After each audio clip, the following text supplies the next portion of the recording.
10 years ago, Lucian Vale knelt before a silver ring and a heart untouched by betrayal. 10 years later, he's a name the underworld dares not utter aloud.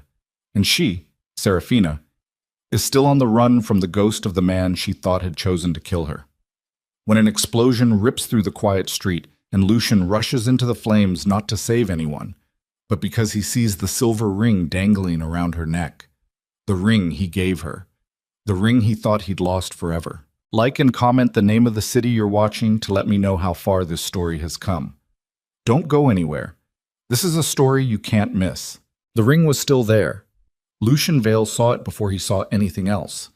A flash of silver catching the firelight, swinging from a thin chain around a woman's neck as she stumbled out of the smoke with a boy pressed against her chest. His brain registered the shape in under a second. The oval bezel, the thin hammered band, the small nick on the left side where he dropped it on pavement the morning he bought it, 23 years old and stupid enough to believe love was something that lasted. He recognized that ring before he recognized her face. His driver was already pulling him back by the arm. "Mr. Vale, the car!" Lucian walked forward. The street outside Serafina's flower shop had come apart 12 minutes earlier. The blast had blown the front window clean out of its frame, scattered carnations and ribbon wire across 2 lanes of traffic, and caved the front awning in at a 40-degree angle. 2 bystanders were down on the sidewalk. Someone was screaming from inside a parked delivery truck. Emergency sirens were still 3, maybe 4 minutes out. Lucian had been in this neighborhood long enough to know that the response time in Garrow Street was always 4 minutes longer than everywhere else because nobody important enough to complain lived here. Nobody except her, apparently. He pushed through the smoke. The heat hit him first. Not a wall of it, but a creeping, mean thing that worked its way under his collar and into his lungs before he'd taken 5 steps. Behind him, he could hear Marcus calling his name, hear the crunch of a second car door opening, hear his security team scrambling to keep up with a man who had spent a decade making every move calculated and had just abandoned every calculation because of a piece of silver the size of a thumbnail. He found her on her knees in the rubble of her own doorway. She had the boy behind her, her body between him and the still smoking interior, her palms bleeding from where she'd caught herself on the broken glass. Her hair was down and full of ash. Her left shoulder was bleeding through a cream-colored blouse. She was talking to the boy in a low-level voice that had no business being that steady, telling him, "Don't look. Keep your eyes on me. I've got you." Lucian stopped 3 feet from her. She looked up. 10 years collapsed in the space of one breath. Serafina Ashcroft's face had changed the way a landscape changes after a long drought, still recognizable in its bones, but harder in ways that had nothing to do with age. The softness he remembered around her jaw was gone. Her eyes were the same, a green so dark it read as brown in low light. But what lived behind them now was something carved, something that had learned how to make itself very small and very quiet for a very long time. She looked at him the way a person looks at something they have practiced not looking at. "Get away from us," she said. Her voice was flat. No tremor, no surprise. Just the cold, immediate reflex of a woman who had decided, at some point in the last decade, that Lucian Vale approaching her was a threat equal to any fire. The boy, Rowan, she'd said his name when she was talking him down. "Rowan, stay with me," peered around her shoulder. He was maybe 9, dark hair, serious eyes. Something in the set of his jaw was familiar, in a way Lucian's mind didn't immediately pursue because it was already too busy processing everything else. "You're bleeding," Lucian said. "I'm aware."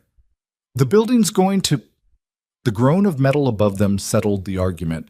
A section of the awning buckled and came down 6 feet to their left, and Serafina flinched but didn't move, kept herself between the debris and the boy with the practiced reflex of someone who had been doing exactly this, putting her body between her child and the world, for years. Lucian moved before she could object. He got his arm around her and got Rowan's wrist in his other hand and moved them both backward, out of the doorway, into the open air of the street, and Serafina fought him every step of the way. An elbow into his ribs, a sharp pull of her arm, a get-off-me that came out through gritted teeth. But she didn't stop moving because she was smart enough to understand the awning was coming down whether she liked him or not. They cleared it by 4 seconds. The second section of awning hit the doorframe with a sound like a gunshot and sent a cloud of dust and ash rolling across the sidewalk. Rowan pressed his face against his mother's neck. Serafina stood rigid in Lucian's loosened grip, and the moment she felt his hand leave her arm, she stepped away and turned and put the boy directly behind her again. She was still wearing the ring around her neck. It had come loose from her collar in the scramble, and it hung there in the open now, catching the ugly orange light of the fire behind them, and Lucian could not stop looking at it. She noticed where his eyes had gone. Something moved across her face, not surprise, not grief, something older and harder than either of those. Her hand came up and closed around the ring, and she tucked it back beneath her collar with a deliberate, private motion that was clearly not the first time she'd done it. A practiced concealment, like something she'd been hiding for years. "Sarah." His own voice surprised him. He hadn't said her name out loud in a long time. He'd stopped letting himself somewhere around year 3 when the private investigators had come back the 5th time with nothing. "Don't." She looked at him directly. "Whatever you came here to say, don't." "I didn't come here to say anything. I was passing through." "Then keep passing." The sirens arrived. 2 fire trucks and an ambulance pushed into the far end of the street, and the small crowd that had gathered on the opposite sidewalk began moving and rearranging itself. Marcus appeared at Lucian's shoulder, big man, 20 years in the organization, a face that showed nothing, and spoke quietly into his ear. "We need to go, sir. This area is going to be locked down in 6 minutes." "Not yet." Marcus did not argue. Marcus had learned not to argue about certain things. Serafina was already pulling Rowan away, moving along the sidewalk with the focused efficiency of a woman who had an exit route for every situation. The boy looked back once. His eyes met Lucian's and held there for a second longer than a child normally holds a stranger's gaze. Direct, unafraid, evaluating. And then Serafina said his name, and he turned and they kept moving. Lucian watched them go. Then he turned to Marcus. "Who owns the property next to her shop?" Marcus blinked. "Sir?" "The building on the left. The one that's still standing. Find out who owns it, who's been watching it, and whether that blast was shaped." He looked back at the burning shopfront. The fire department was pulling hose now. A paramedic had intercepted Serafina on the sidewalk 20 yards down, and she was standing still for it, letting them look at her shoulder while keeping one hand on Rowan's head. The angle was wrong for a gas line, too centered. "You think it was targeted?" It wasn't a question. Marcus knew him well enough to know that when Lucian Vale stopped in the middle of a street and made a call about an explosion, he wasn't guessing. "Find out where she lives," Lucian said. Quietly. He said it quietly himself, and it came out the way most of his orders came out, without inflection, without visible weight. And if there was anything underneath it that resembled the feeling a man gets when he holds something he lost for 10 years and then has to put it back down, he did not let it reach his face. He walked back to the car. His offices were on the 42nd floor of a building that carried a financial consulting firm's name on the outside and something else entirely on the inside. The city spread below the windows like a circuit board, orderly from a distance, chaotic at every intersection. Lucian stood at the glass with a glass of water he hadn't touched and watched the lights, and waited for the particular brand of stillness that came after his mind had finished running the numbers. It wasn't coming tonight. He reached into the inside breast pocket of his jacket. The ring was there, had been there for 10 years, transferred to every new jacket, every suit, every coat with the same automatic motion he used to transfer his phone and his keys. He didn't take it out. He just confirmed its weight with his fingers and then took his hand away. He'd bought it at a pawn shop on Mercer Street, which wasn't romantic but was honest, which was more than he could say for most of what came after. He'd been 23 and working 3 jobs and saving the difference, and he'd seen it in the case and known, with the particular unreasoned certainty of someone who hasn't yet learned to be cautious, that it was the right one. The woman behind the counter had said it was Victorian. He didn't know if that was true. He'd paid what she asked and walked out into the November cold and stood on the sidewalk for 5 minutes with his hands shaking. He hadn't been afraid of much since, but he'd been afraid that morning. He'd never gotten the chance to be afraid of the proposal itself, because 3 days later, everything had fallen apart. A phone call that didn't sound right, a meeting that ran long, a door to her apartment that didn't open when his key met the lock. By the time he understood what was happening, she was already gone, and the man who was supposed to be his uncle's most trusted advisor was standing in his kitchen telling him that Serafina Ashcroft had taken $20,000 from a man named Thorne and given information about the Vale family's financial structure to people who wanted to use it. He hadn't believed it at first. Then the documents came. Then the photographs. Then Cassian Thorne himself had sat across a table from him and laid out the evidence with the measured, sorrowful tone of a man delivering difficult news he wished he didn't have to deliver. Lucian had gone very quiet and very cold and stayed that way. The following year was the worst of his life, and not because of what happened to his heart, which he put somewhere deep and walled over and mostly forgot about, but because of what he had to do to hold the Vale organization together through a succession war that killed 11 people, including his father, and nearly killed him twice. When it was over, he was 30 and in command of everything, and had the ring in his pocket and no particular plans to take it out. He'd looked for her. He'd used resources most people didn't know he had, and she had still been impossible to find, which told him something. Told him she was either very good at hiding or had help from someone who was. And either answer made the story Cassian had told him feel a little less clean, a little less settled, a little more like something he should have pulled apart at the seams years ago. He hadn't let himself pull it apart. He'd filed it under things that didn't matter anymore and tried to leave it there. Then she walked out of a burning building wearing his ring. His phone buzzed. Marcus, Serafina Ashcroft. Flower shop on Garrow Street, operating for 4 years under the name Meridian Blooms. Prior address? 3 different cities in 6 years. Before that, nothing traceable. The boy is 9 years old. Birth certificate lists father as unknown. Lucian read that last line twice. Father unknown. He set the phone face down on the desk and stood very still for a moment. Then he picked it back up and typed. The blast. What do we know? The response came in under 2 minutes, which meant Marcus had already been working it. Forensics will take time, but the shape of the damage is consistent with a directed charge, not military grade. Someone who knows what they're doing, but isn't showing off. Primary target appears to be the interior of the shop rather than the street. If she'd been inside, Lucian stopped reading. If she'd been inside. He thought about Rowan's face, that unreadable, direct stare. He thought about the particular stubborn set of Serafina's jaw when she'd put herself between her child and the falling debris.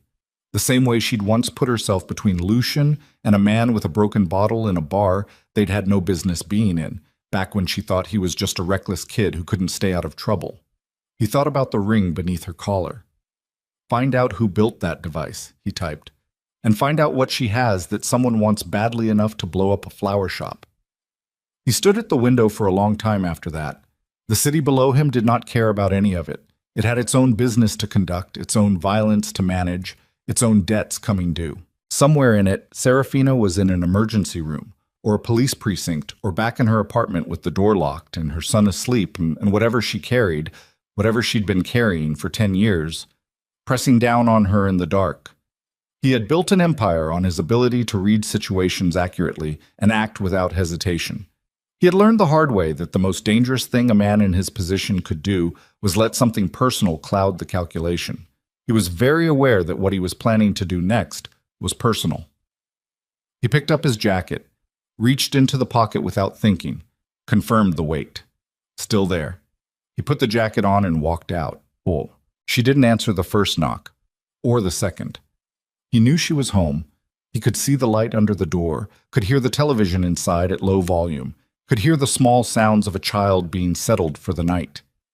He also knew she'd looked through the peephole because the light in the hall had shifted for a second, a small disturbance in the line along the bottom of the door, and then gone still. He waited. The door opened on a chain. One green eye looked at him through the gap. "You followed me home," she said. "Yes." "I could call the police." "You won't." The eye stayed fixed on him. He watched her decide something, watched the quality of her stillness change in a way he would not have been able to describe to anyone who hadn't spent considerable time learning to read her face, which was something he had done at 22 and apparently hadn't fully unlearned. The chain came off. She stood in the doorway with her shoulder bandaged and her arms crossed, and the ring back under her collar where he couldn't see it.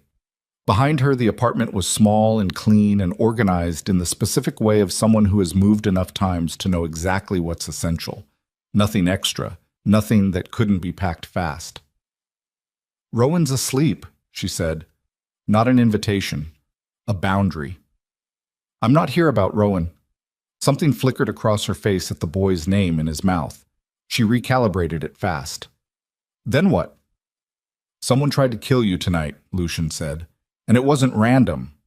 She looked at him for a long moment. Then she stepped back from the door, not wide, just enough. He walked in. The apartment smelled like cut flowers and something she'd been cooking earlier. Garlic, maybe. Something simple. A child's drawing was held to the refrigerator with a magnet. A pair of small sneakers sat by the door. The television was on a nature channel with the sound turned to near nothing, footage of something large moving through tall grass. Serafina stayed on the far side of the small kitchen table. Her arms were still crossed. She watched him take in the space, and her expression said clearly that she didn't like him being in it. "Say what you came to say." "I think whoever built that device was looking for something you have. Documents, records, something from before you disappeared." Her breathing changed. Almost nothing. A slight tightening of her jaw, a shallowing. Someone who didn't know how to read her would have missed it. He didn't miss it. "You know what I'm talking about," he said. "I don't know what you're talking about." "Sarah." "Stop saying my name like that." "Like what?" "Like you have any right to it." The air in the kitchen went tight. He could hear the television from the other room. He could hear the refrigerator hum. He could hear his own blood moving. "I'm going to ask you something," he said carefully, "and I need you to tell me the truth." Her chin came up a fraction. Old reflex, old defiance. He had loved that reflex once. "The night you left," he said. "What happened?" The color in her face shifted. "Not much. Enough." "Nothing happened," she said. "I left." "You took $20,000. Her eyes went flat. "Is that what they told you?" "I saw the records." "You saw what someone wanted you to see." The words came out level, without emphasis, without drama. Not the tone of someone making a defense, but the tone of someone stating a fact they had made their peace with a long time ago because they'd given up expecting to be believed. Something in Lucian's chest moved in a way it hadn't moved in years. "Who?" he said. She looked at him. Really looked at him, for the first time since the fire. Not the managed, defended look she'd been giving him since he knocked, but something underneath that, something that had been waiting behind the wall with a great deal of patience. "You already know who," she said quietly. "You just didn't want to." Lucian stood very still. The name that formed in his mind was one he had trusted, one he had built everything on, one that had been at his right hand for 10 years and had offered every comfort and every resource and every explanation he needed at every moment when the alternative was falling apart. Cassian Thorne. "He sent people," Serafina said. Her voice was still level, but something had come into it now. Not tears, nothing like that, something harder. The sound of a woman reciting a history she has recited to herself so many times it has become factual and bloodless. "2 of them. To the apartment. The night before you were going to propose." "I didn't know about the proposal. I found that out much later." She paused. "They didn't come to hurt me. They came to tell me that if I didn't disappear, they would hurt you. That Cassian had the votes in your father's organization to have you removed, killed. They used that word. They were very specific." She stopped. Lucian did not move. "I didn't take money from anyone," she said. "I took a bus ticket and a change of clothes and I left because I thought it was the only way to keep you alive. And then I found out I was pregnant, and then I thought—" She stopped again. Something shifted in her jaw. "I thought if Cassian wanted me gone that badly, the last thing I should do was contact you about a child. So I didn't." The refrigerator hummed.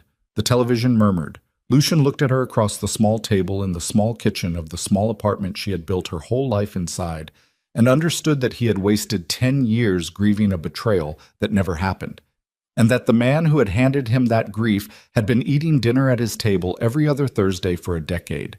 His hands were completely still at his sides.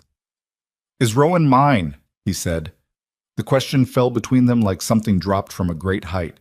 Serafina looked at him, and she did not answer, because from the hallway behind her, in the open doorway of a room with a nightlight on, stood a small boy in pajamas who had clearly not been asleep at all, who was looking at Lucian with those dark, serious, familiar eyes, and who said, in a voice rough with almost sleep, "Mom, who is he?" Rowan stood in the hallway doorway with his hair messed from the pillow and his eyes carrying the particular sharp quality of a child who had heard more than the adults meant him to hear.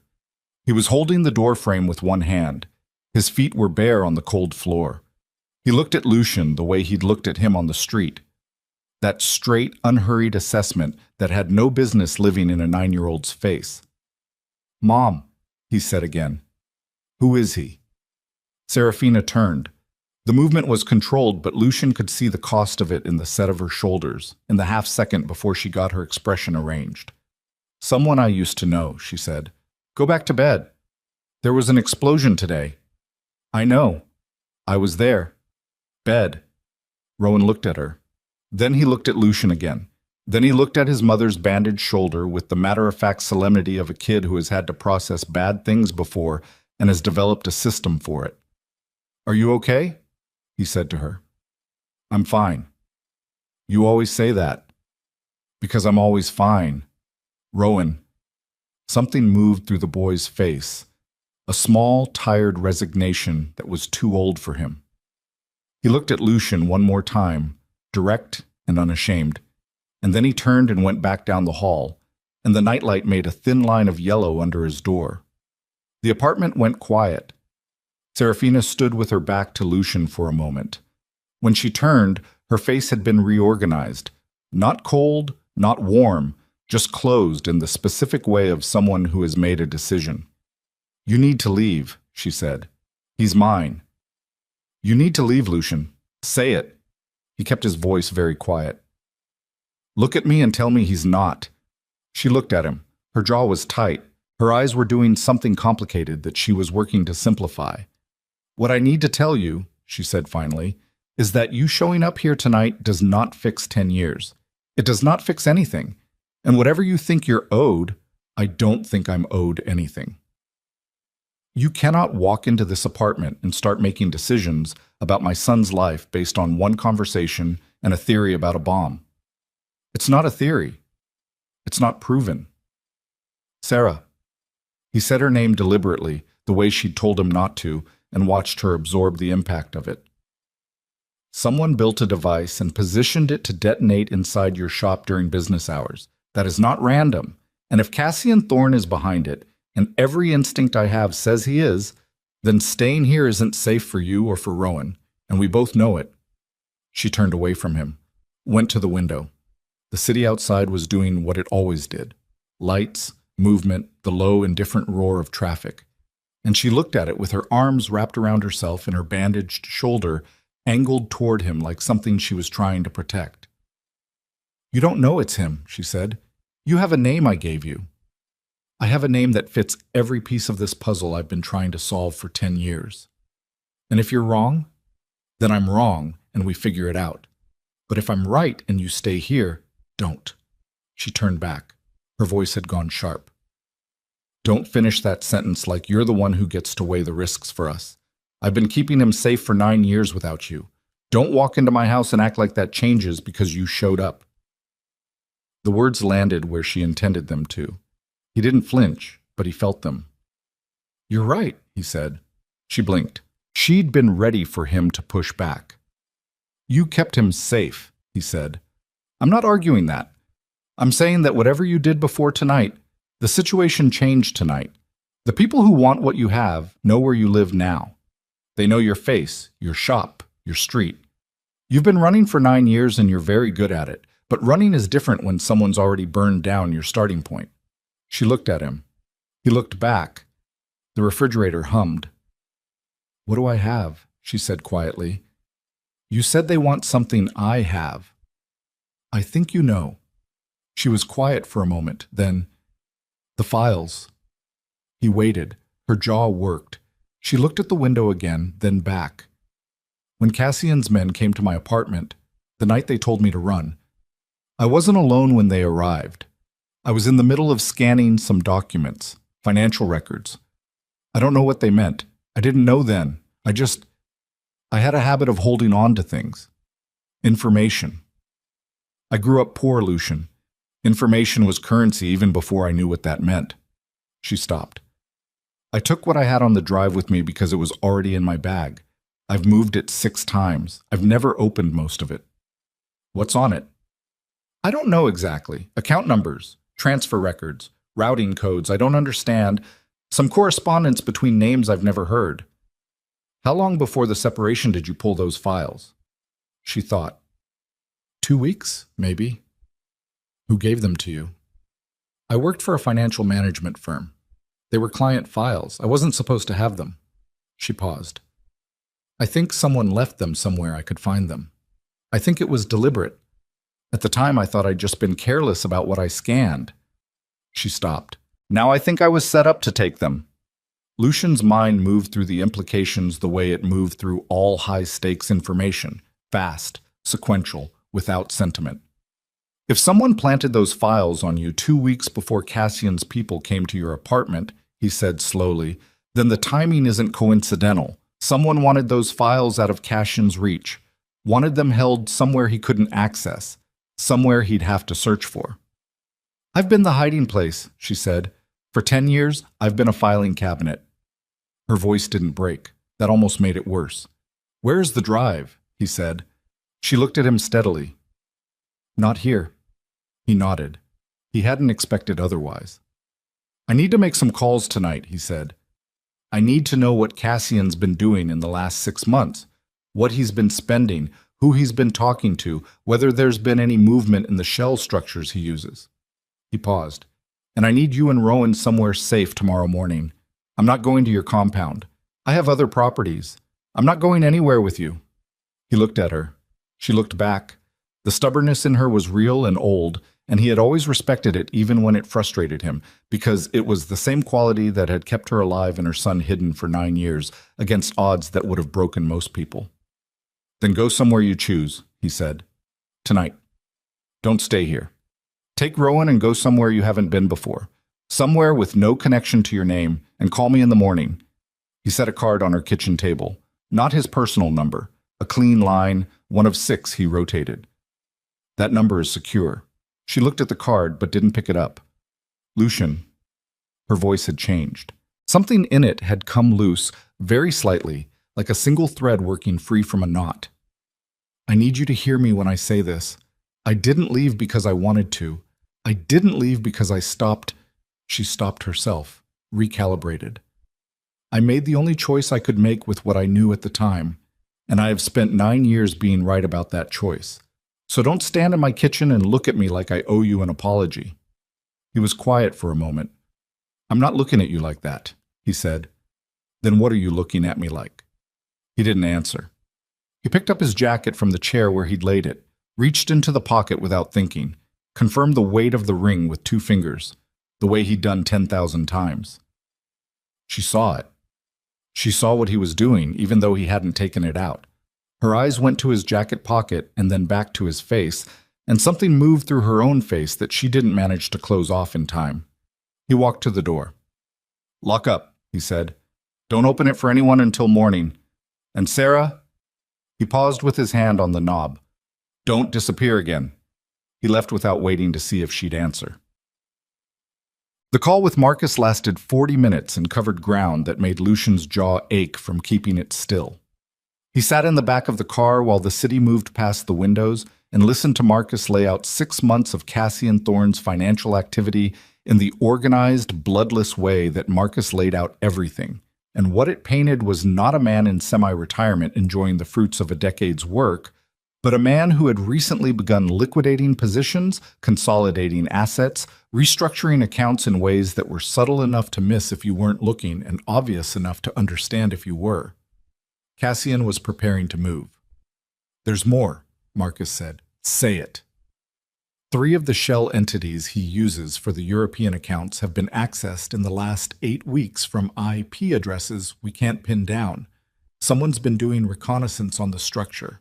Not from inside our organization, from outside. Someone who already knows what to look for. Lucian processed that. The files Serafina has, if they include routing codes for those structures, then whoever planted them on her knew exactly what they were putting in her hands, Marcus said, and knew that if Cassian ever found out, he'd come looking. Why didn't he find her sooner? She's good, sir. 3 cities, 4 names, careful about digital footprint, and maybe he wasn't motivated to look harder until recently. Until whoever's been accessing those accounts from outside made him realize the exposure risk was live. Lucian looked out the window. A late-night restaurant was still serving, tables visible through glass, ordinary people eating ordinary food and not knowing about any of this. The bomb was a retrieval attempt, he said, not a kill.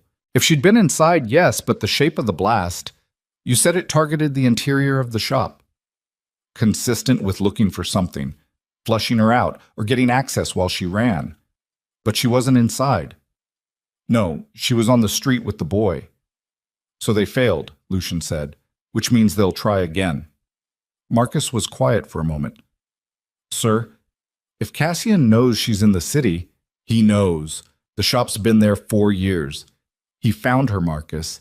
He just hasn't moved until now. Lucian paused. Something changed recently. Something made him decide he couldn't wait anymore. Neither of them said anything for a moment. The boy, Marcus said carefully. If Cassian knew about the boy. He doesn't, Lucian said. It came out harder than he intended. With respect, sir, we didn't know about the boy until tonight. Lucian didn't answer that. Because Marcus was right, and the implication of it, that Cassian might know something Lucian had only just learned, sat in the car with them like a third passenger. Double the surveillance on Cassian's primary residence, he said. I want to know who visits, who calls, when he sleeps, and when he doesn't. And pull everything we have on his ties to the Garrow Street area. Businesses, properties, people. He paused. Do it quietly. He cannot know we're looking. Understood. And Marcus. Lucian looked out at the city. Get me everything you can find on the financial firm she worked for. The one she was at before she ran. I want to know who owned it, who the clients were, and whether any of the client accounts have any connection to Cassian's structures. That's a lot of ground. I know. Tonight? Start tonight. Barset. He went to see Cassian the next morning. This was deliberate. The worst thing he could do was deviate from routine. Cassian had eyes inside the organization. Had to. There was no other explanation for the security leaks that had been nagging at the edges of Veil operations for the last 18 months. Those leaks, which Lucian had been treating as an internal discipline problem, looked very different this morning. Cassian Thorne lived in a brownstone on the north end of the city that he'd owned for 30 years. He was 71, silver-haired, with the kind of face that had been handsome once and had curdled into distinguished. He had a library full of books he'd actually read, and a study where he'd made decisions that cost lives, and a habit of serving expensive tea that Lucian had always read as affectation and now read as control. The choice of a man who wanted to set the terms of every interaction, even the small ones. He poured the tea himself. He always did. You look tired, Cassian said. There was an incident on Garrow Street last night. An explosion. Cassian's hands were steady on the teapot. Lucian watched them. Steadiness in unexpected moments was its own kind of tell. Most people's hands moved slightly when they heard news that was real to them. Cassian's didn't. I heard, Cassian said. Gas line, they're saying. That's what they're saying. Were you near it? Passing through, Cassian set the teapot down and sat across from him and picked up his own cup. His eyes were the color of old pewter, and they were doing the thing they always did, appearing to be warm and attentive while actually measuring distance. Lucian had taken that look for wisdom for 10 years. Nasty business, Cassian said. The neighborhood's been having issues. Has it? Historically underserved. These things happen. Lucian looked at him. Cassian looked back. Between them, the tea cooled in its cups. There was a woman, Lucian said. A shop owner. She and her son were caught in the blast. Tragic. She was someone I knew, as it turns out, years ago. Something happened in Cassian's eyes. Microscopic. The adjustment of a man recalibrating. Small world, Cassian said. Isn't it? Is she all right? She's fine. Lucian picked up his cup, didn't drink from it. Minor injuries shaken up. I had my people look into the blast. Force of habit. The shape of the damage is interesting. Oh? Not a gas line. Cassian was quiet for a beat. One beat. Exactly. Not the natural pause of a man absorbing new information, but the deliberate pause of a man choosing how to respond to information he already had. Well, he said, that's concerning. Have you notified the authorities? Not yet. You should. I will. Lucian set the cup down. I just wanted to run it by you first, since you have contacts in the district. Of course. Happy to make some calls. I appreciate that. They looked at each other. Lucian stood. I should let you get on with your morning. Always a pleasure, Cassian said. He rose too. Old courtesy, old habit.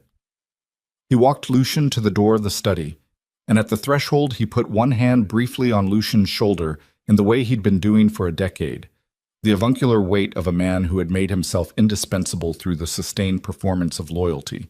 Lucian felt the weight of it and kept his face still.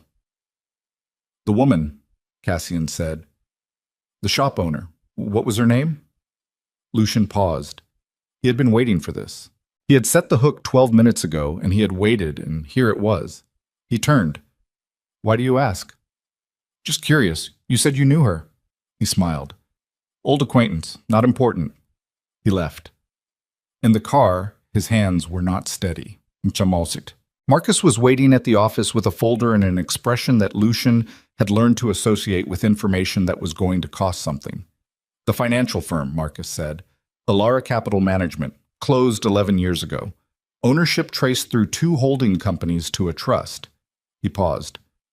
The trust is one of Cassian Thorne's oldest structures. Lucian sat down. She worked for him, he said, without knowing it. It gets worse. Marcus opened the folder. The client accounts, the ones the files she took would have documented. 3 of them are still active. They've been moved and restructured, but the underlying entities are the same. And the external access we flagged last month, the IP addresses doing reconnaissance on those accounts. He stopped. Say it. One of them traces to a federal building, an investigative agency. The room was very quiet. Someone in federal law enforcement has been building a case, Lucian said, for at least 8 weeks, maybe longer. Using what? Marcus looked at him steadily. Using information that could only have come from documents that left Elara Capital 11 years ago. Lucian understood it then, the full shape of it, snapping into place like a mechanism that had been waiting for its last piece. Serafina hadn't just been a hiding place for 10 years. She'd been the key. Someone had planted those files on her and then kept her alive and hidden and lost in the country. A walking insurance policy. A piece of evidence that couldn't be confiscated because no one official knew it existed. And now Cassian had found her. And now a federal investigation was closing in. And now Rowan. His phone buzzed. Unknown number. Clean line. He answered. The voice on the other end was Serafina's, and it was very controlled and very quiet in the way that people get when they are trying not to communicate fear to someone nearby. I took Rowan to school this morning, she said. I know you said not to, but I thought one morning would be fine. I thought it was daylight and there were people. Sarah. He didn't come out at dismissal, she said. Lucian. He didn't come out, and the school said he was signed out at 11 by someone with authorization. But I didn't authorize anyone. I didn't. Her voice cracked. Once. Then she sealed it back. Lucian.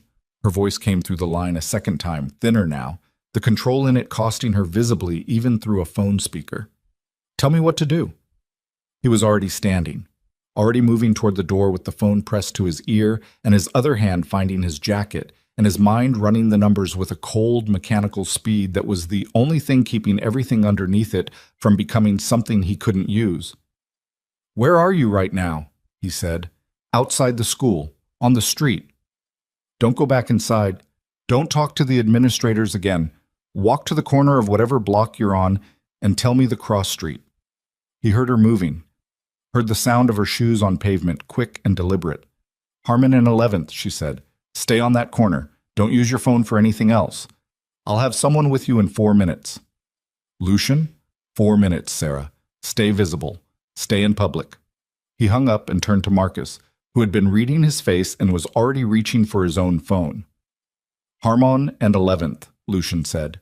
Send Diva. Nobody else. And I want every camera in a 6-block radius of that school pulled in the next 10 minutes.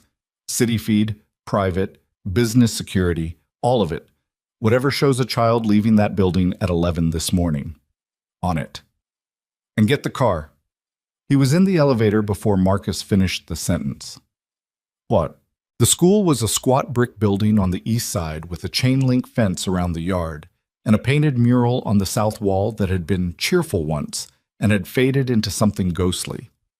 Lucian's car pulled to the curb a block and a half down, and he walked the rest of it because arriving in a vehicle that cost more than most of the neighborhood earned in a year was the kind of thing that got remembered. Serafina was on the corner where he'd told her to be.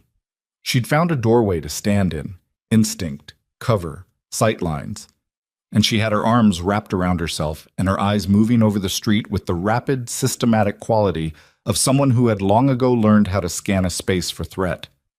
When she saw him coming, she pushed out of the doorway and crossed to him and stopped 2 feet away with her jaw set and her eyes dry, and everything she was feeling contained inside a visible physical tension that ran from her shoulders straight down through her hands. Tell me you know where he is, she said. Not yet. Something moved across her face. She absorbed it. Tell me you can find him. Yes. She held his gaze for a moment, measuring the word the way someone measures ice they have to walk on. Then she gave a single tight nod, and he understood she was choosing to believe him not because she trusted him, not yet, maybe not ever again in the way she once had, but because she had no better option, and she was smart enough to know it. Walk with me, he said. They moved down the block. He kept her on his left, between himself and the buildings, with the street on his side. She noticed. She didn't comment. Tell me exactly what the school said, he told her. The front office said Rowan was signed out at 10:58. They had a signed permission form in the system. My signature. She paused. It wasn't my signature. Did they give you a name, the person who picked him up? They said it was logged as a family friend, no name on record, which they said was in accordance with my standing authorization form. Her voice was flat, clinical, holding itself in a shape that could be used. I never signed any standing authorization form. I never signed anything that would allow someone to take him without contacting me first. Someone put it in their system. Before today. It was already in there, which means this was planned, not reactive. Whoever took him planned it before the bomb. She stopped walking. He stopped with her. They used the bomb to find out where I was, or to scare me, or to make me move in a direction they wanted. And while I was dealing with that, while I was dealing with you, someone was already inside the school's administrative system. He looked at her. Cassian has people who can do that, he said. I know. She said it without inflection. I've always known what he has. That's why I ran. They stood on the sidewalk in the thin morning light, and a woman pushed a stroller past them without looking up, and a delivery truck idled at the next corner, and the world continued its indifferent business around them.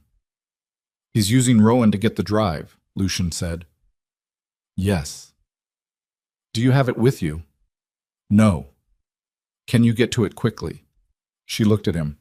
If I give it to him, he'll... I know. So the answer is no. The answer is, we don't hand him anything until Rowan is in front of me and unhurt. Agreed. Her phone buzzed in her hand. She looked at the screen and went very still. He watched her face. She turned the phone so he could see it. The text was from an unknown number. It was 4 words and a photograph. The 4 words were, "We'll be in touch." The photograph was Rowan sitting in the back seat of a car, wearing his school backpack, looking out the window. He appeared unharmed. He appeared, and this was the thing that hit Lucian low and hard in a place he hadn't expected, to be looking out at the street with that same serious, unafraid face, not crying, not visibly panicked, just watching. His son, watching the world go by from inside a moving car, being taken somewhere Lucian didn't know. He became aware that his hand had closed around the phone, Serafina's phone, in her grip, and that he had taken her wrist without meaning to, and that she was letting him, and that neither of them said anything for a moment. He let go. "All right," he said. His voice came out level. He made it come out level. "Come with me, Arkamt." His secondary property was a townhouse in a neighborhood that didn't know his name. Clean title, corporate ownership, nothing that linked back to Vale directly. He used it for meetings that needed to not exist and occasionally for exactly this kind of situation, which was a thing he had prepared for in the abstract and was now living in the specific. He got Serafina inside and got Marcus on the phone and started building the picture. The camera footage came in 20 minutes later. Marcus had pulled it fast. 3 angles from business security systems, 1 from a city traffic camera half a block down. The image quality was what it was, but it was enough. A dark sedan, no plates. The rear plate had been obscured, and whoever was driving had positioned the car during pickup to keep the front plate out of frame. 2 people in the front. 1 adult accompanying Rowan to the car, and Lucian watched the footage 3 times, and on the 3rd time identified something. "Freeze it there," he said. Marcus stopped the feed. The adult walking Rowan to the car had their face angled down and away from every camera. Deliberate, practiced. But the walk, the particular economy of movement, the way the weight shifted in the right shoulder. Lucian had seen that walk for 10 years. "That's someone from inside the organization," he said. Marcus didn't answer immediately. "Marcus?" "I see it," Marcus said. His voice was careful. "The gait analysis isn't definitive without—" "I don't need gait analysis." Lucian looked at the frozen frame. "I know that walk. I have watched that walk come in and out of my offices for years." He stared at the image. "Who has been in contact with Cassian from inside our structure? Give me names." "Lucian." "Names, Marcus." A silence, the kind that had weight. "I've had suspicions about 2 people for the past several months," Marcus said. "I didn't bring them to you because I didn't have proof. I wanted to be certain before I—" "Say the names." "Garrett Knoll and—" Another pause, shorter, but Lucian felt it. "Deva." The room changed. Deva, who Marcus had sent to collect Serafina off the corner of Harmon and 11th. Deva, who had been Lucian's personal security detail for 7 years. Deva, who had walked Serafina to— where? To what? He had assumed she was safe. He had assumed— "Where's Serafina?" he said. She was standing 6 feet behind him in the kitchen doorway. He turned and saw her, and the single beat of relief that hit him was immediately replaced by something colder. "She came with me directly," he said. "She's here." "Then Deva doesn't know the location," Marcus said. "Not yet." "I'm pulling her access now." "Do it." Lucian looked at Serafina, who had heard enough from one side of the conversation to understand the shape of it. Her face had gone white around the edges. Not from fear exactly, but from the particular nausea of someone learning that the threat has more arms than they thought. "And find Deva. I want to know where she is and who she's talking to." He ended the call. Serafina looked at him from the kitchen doorway. "You sent someone compromised to collect me." "I didn't know she was compromised." "But you know now." "Yes." She absorbed this. Her hand went to the wall briefly, not for support, just contact, something solid. Then she took it away. "How deep does it go?" she said. "I don't know yet." 2 people, minimum. At minimum. "Who else?" "I'm finding out." She crossed her arms. Her eyes went somewhere internal, the calculating, organizing look of someone running damage assessment. "He has someone inside your structure. He has the ability to access a school's administrative system. He has at least 2 vehicles and a pickup team that moved without attracting attention in a public place in broad daylight." She paused. "He's been preparing this for a long time. This isn't reactive. He didn't panic when you showed up last night. He already had this in motion." "Yes." "Which means he knew you'd find her, or he planned for it." She looked at him directly. "Lucian, what if finding me wasn't coincidental?" He was quiet. "What if you were supposed to find me?" she said. "What if the bomb was designed to bring you to Garrow Street?" He had been in the neighborhood. He had been passing through, but he passed through that neighborhood maybe twice a year. if that. He had gone last night because he had a meeting 3 blocks north that had been on his calendar for 6 weeks. A meeting arranged by Cassian's recommendation. He sat down. He was not someone who sat down in the middle of a crisis, but he sat down now, in the chair nearest the window, and placed both hands flat on his knees and breathed. He set the meeting, he said. What meeting? The reason I was in that neighborhood last night. Cassian suggested the venue 6 weeks ago, said it was a good location for what we needed, neutral ground, convenient. He stopped. He put me 1 block from your shop. Serafina didn't say anything. He knew I'd see the explosion. He knew I'd go toward it. Lucian stared at the middle distance. He wanted me to find you. He wanted this, me, you, in the same space, activated. Because the moment I found out about Rowan, you'd go to war, she said quietly. He knows how I operate. He's watched me operate for 10 years. He knows that finding out I have a son who's been in danger would make me... He knows what it would make me do. He wants you to go to war, she said. Why? Lucian's hands were still flat on his knees. Because a war gives him cover. If I go after him with everything I have, if I mobilize the full organization in a direct assault, it looks like aggression from my side. It looks like me breaking agreements, violating truces, destabilizing structures that a federal investigation is currently documenting. He paused. It makes me look like the threat, and it gives every allied organization an excuse to move against me simultaneously, while Cassian watches from outside the blast radius. The room was very quiet. He's going to let you destroy yourself, Serafina said. He's counting on it. She uncrossed her arms, put one hand on the kitchen table, leaned on it slightly. She was thinking. He could see it in the particular quality of her stillness, the way she'd always gone quiet when she was working through something hard. The federal investigation, she said. You said someone was accessing Cassian's accounts, building a case. Yes. If they have enough to move, they don't. Not yet.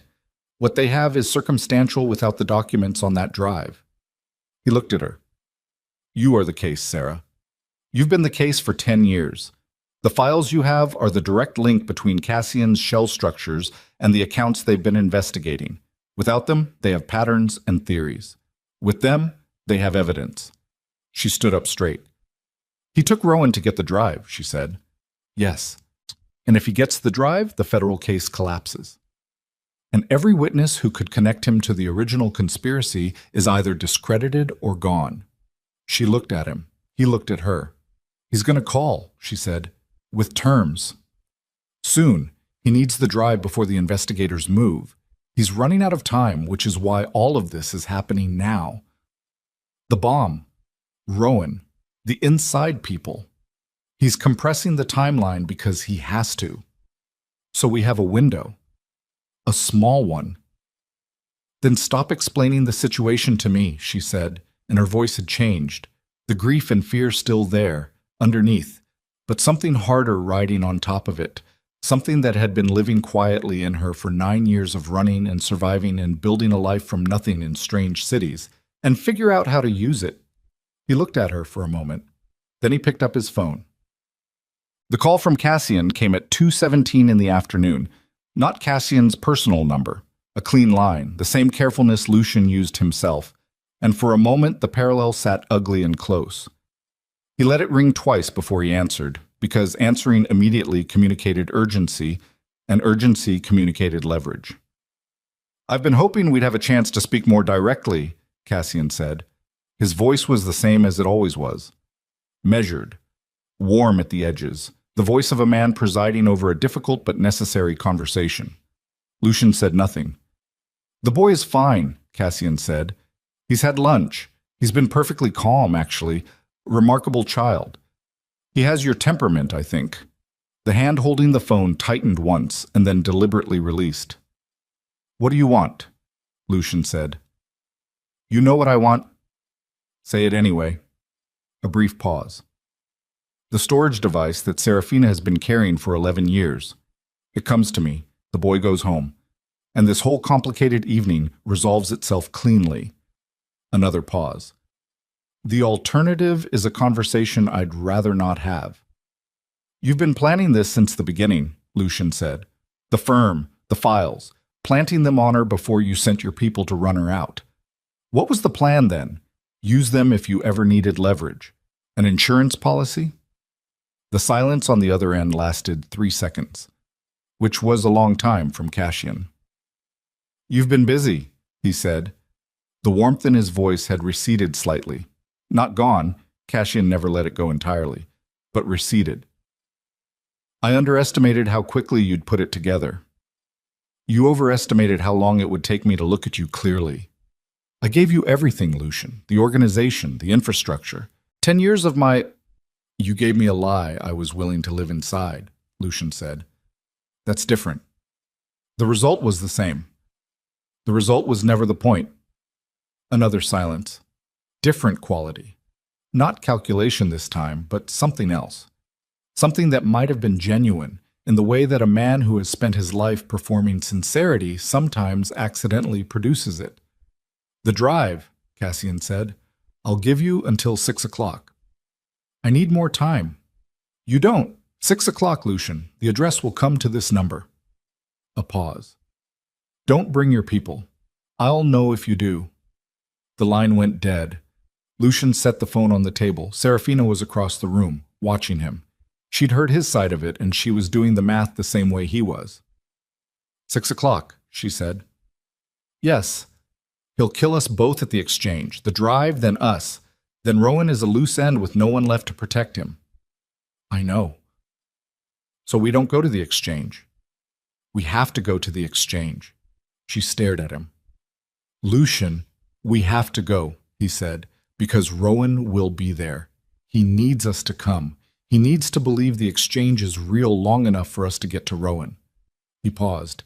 And because I need Cassian to believe he's won until the moment he understands he hasn't. She looked at him steadily. What's the plan?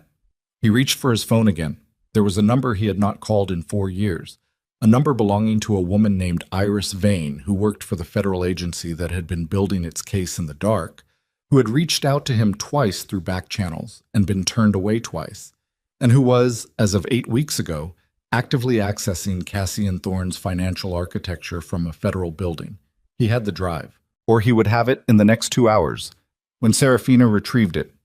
He had Cassian's voice on a recorded line making explicit reference to the exchange. He had a 6-hour window. What he did not have was any guarantee that walking into whatever location Cassian chose at 6 o'clock with a 9-year-old somewhere inside it was going to end with everyone breathing. His phone buzzed. Marcus. The text read, Diva located. She's not alone. Lucian, there's a third name. Someone you need to see in person. Come now. He looked at Serafina. She read his face. Go, she said. I'll get the drive. I'll meet you back here in an hour. You shouldn't be alone right now. I've been alone for 9 years. She picked up her jacket from the chair. I know how to be careful. She paused at the door and looked back at him, and something in her face was open in a way it hadn't been since the kitchen of her apartment. Not soft, nothing like soft, but real. Unguarded for just that second. Bring him home, Lucian, whatever it costs. Bring him home. She left. He stood in the empty room for 3 seconds, which was as long as he could afford. Then he followed. Marcus was in a warehouse on the south end that the Veil organization used for the kind of meetings that generated no paperwork. He had Diva contained. That was the word Marcus used on the phone, contained with the particular neutrality of a man who had done this before, in a back office. And when Lucian walked in, she was sitting in a chair with her wrists zip-tied to the armrests, and her face carrying the expression of someone who has already done the math and knows how the numbers come out. Diva was 44. She'd come to him out of a private security background, ex-military, sharp, and economical in everything she did. He had trusted her with his physical safety for 7 years. He had trusted her with Serafina's safety this morning. He pulled a chair up and sat directly across from her. How long? He said. She looked at him. She was not going to perform remorse for him, and he respected that even as it sickened him. 3 years, she said. What did he give you? Money, and he had something on my brother. A pause. My brother is out of it now. Cassian kept his word on that much. What did you give him?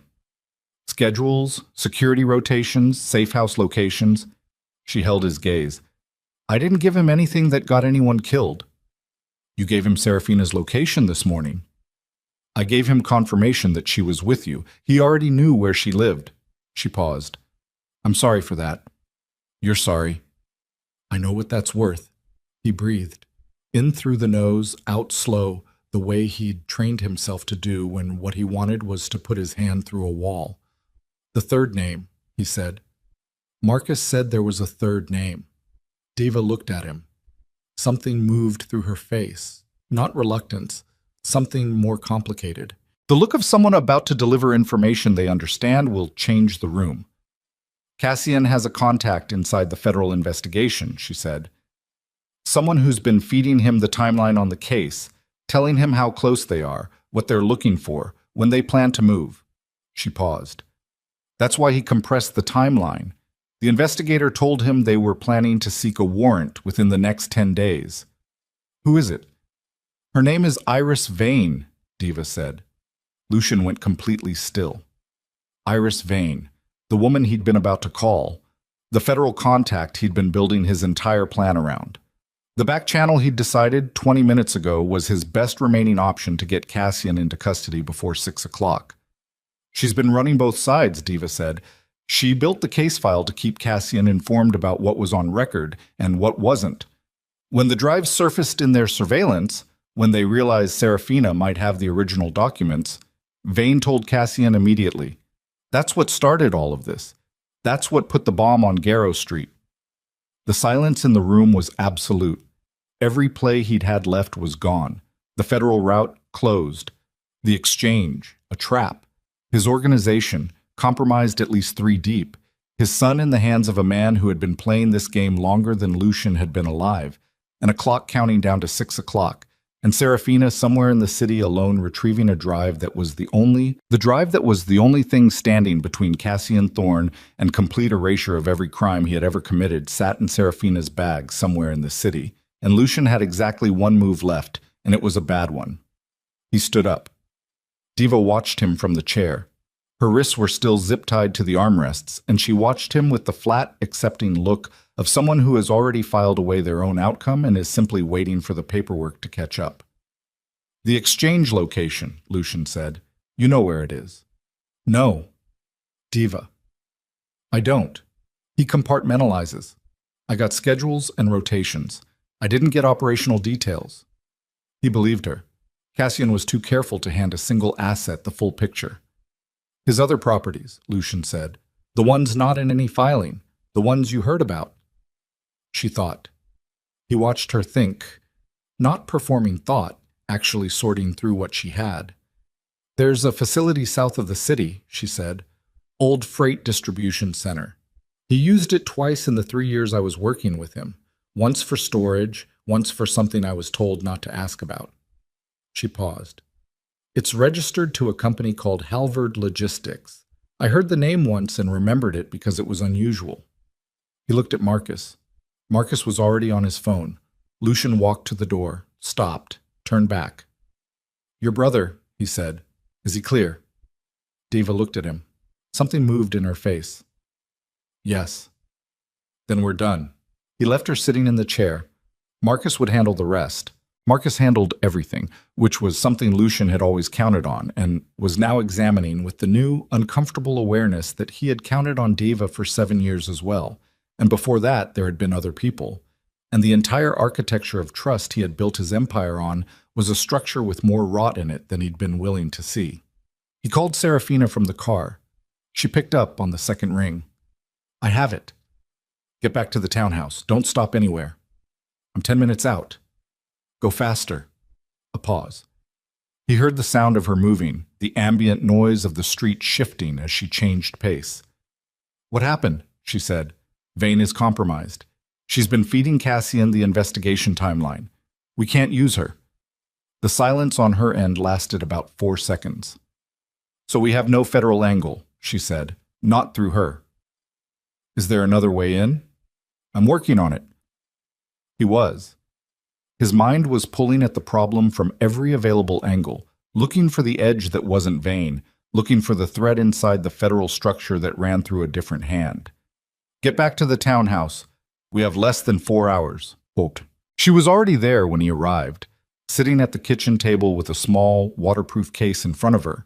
Gunmetal gray, worn at the corners, the latch reinforced with a strip of electrical tape that had been replaced so many times it had its own texture.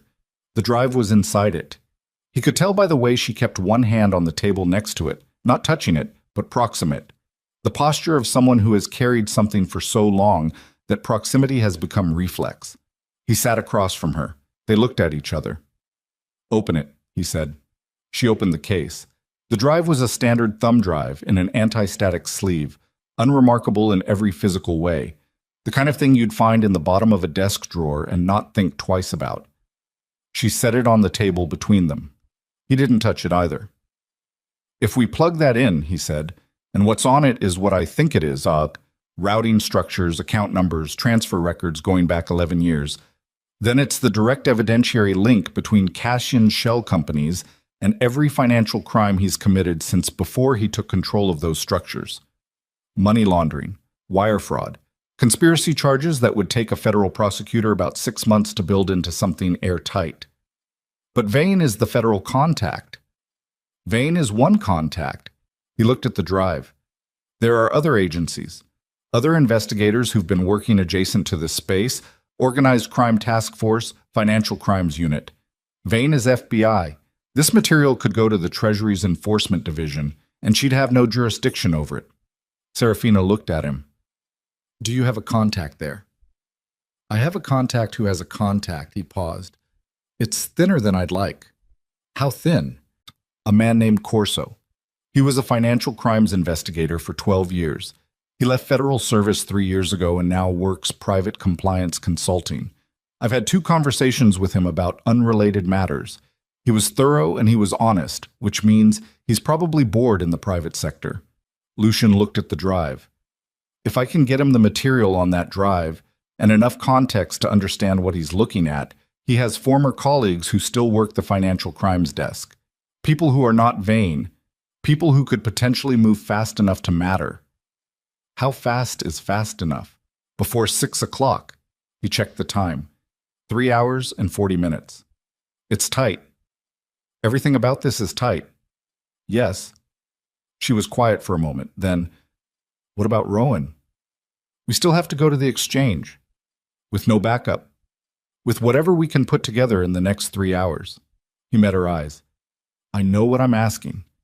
You're asking me to walk into a building where a man who has been trying to erase us for 11 years is holding my son, with no external support, on a timeline that depends on a former federal investigator making calls to former colleagues in under 4 hours."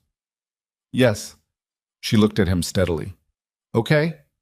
He blinked. He had prepared for more resistance. "Okay," she said again. "Then tell me what you need me to do." Set. The next 2 hours were the most precisely occupied 2 hours Lucian could remember.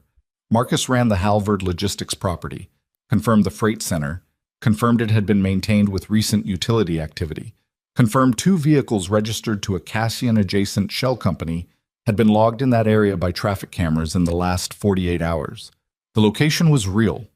The exchange would be there. Corso called back in 40 minutes, which was faster than Lucian had hoped. He was a compact man with a flat Midwestern voice that gave nothing away, and he listened to Lucian's summary without interrupting, and when it was done he was quiet for 11 seconds. "If what's on that drive is what you're describing," Corso said, "and it can be authenticated, I can authenticate the chain of custody. I have the original source location, the date of acquisition, and a witness who held the material continuously for 11 years. The woman. Yes. She'd have to testify. She'll testify." Lucian looked at Serafina across the room. She was listening to his side of it. She gave a single nod. "She'll testify." Another silence. "The contacts I'd be calling, they're not going to move on faith. They'd need to see the material, enough to verify it's substantive. I can get you a copy in the next 30 minutes, redacted to show structure without revealing the most sensitive specifics until there's a formal agreement." That's a lot of trust to ask for on a 3-hour timeline. I know.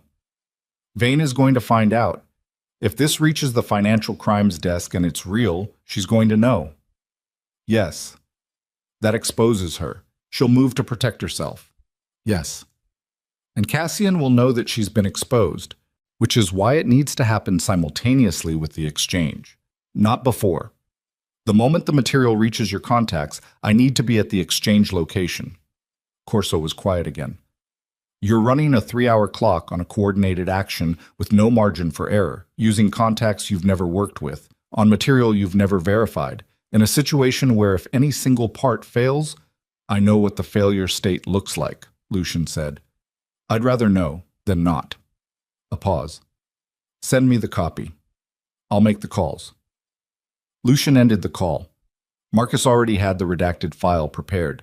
He'd been moving parallel to the conversation, anticipating each step, which was why Lucian had trusted him for 15 years and was now carefully, coldly examining that trust as well. Marcus had been right about Deva. Marcus had withheld the suspicion for months.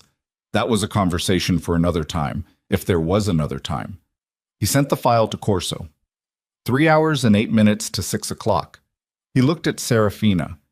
We need to talk about what we're walking into, he said. She pulled her chair out and sat down. Talk. The freight center has multiple entry points.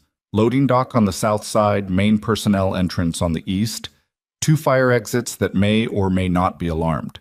Cassian will have people positioned inside, minimum 4, probably 6.